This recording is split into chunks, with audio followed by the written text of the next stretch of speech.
मित्रों, कभी कभी जीवन में प्रतीक्षा लंबी और कठिन लगती है। लोग कहते हैं, आखिर कब पूरी होगी उनकी मनोकामना, कब मिलेगा मेहनत का फल, कब सुनेंगे प्रभु उनकी पुकार। तब श्री कृष्ण हल्की मुस्कान के साथ समझाते हैं कि सच्चा प्रेम वही है जिसमें विश्वास अटल हो, समय का धैर्य साथ दे और मेरे निर्णयों पर अटूट श्रद्धा टिकी रहे। मैं कभी तुम्हारी पुकार को अनसुना नहीं करता। हाँ, देर जरूर कर सकता हूं, क्योंकि हर चीज का समय तय है और हर परिणाम नियति के अनुरूप होता है।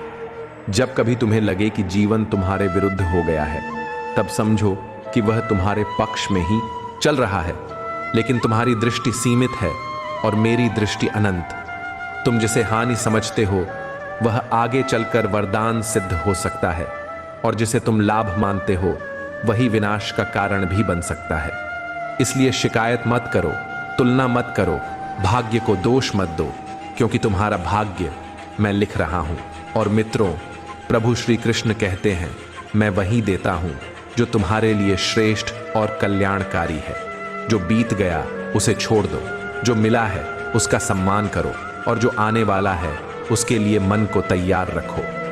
अर्जुन ने भी यही अनुभव किया जब उसने युद्ध भूमि में मोह के कारण प्रश्न उठाया, परंतु मैंने उसे समझाया कि धर्म को देखो, मोह को छोड़ो और सत्य को स्वीकारो, तब ही जीवन की गहराई स्पष्ट होगी। गीता में स्पष्ट रूप से बताया गया है कि जो कुछ खोता है वह हमारे मोह को तोड़ने के लिए होता है, और जो मिलता है वह हमारी आत्मा की उन्नति के लिए होता है।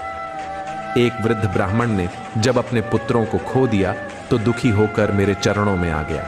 मैंने उससे कहा, जो खो गया वह बंधन था और जो पाया वह मेरा प्रेम है। उसी क्षण उसका हृदय हल्का हो गया और उसने कहा, अब मुझे समझ आ गया प्रभु, आप वही देते हैं जो उचित है। वहां खड़े सभी जनों ने इस सत्य को हृदय में उतारा कि ईश्वर का निर्णय कभी अन्यायपूर्ण नहीं होता।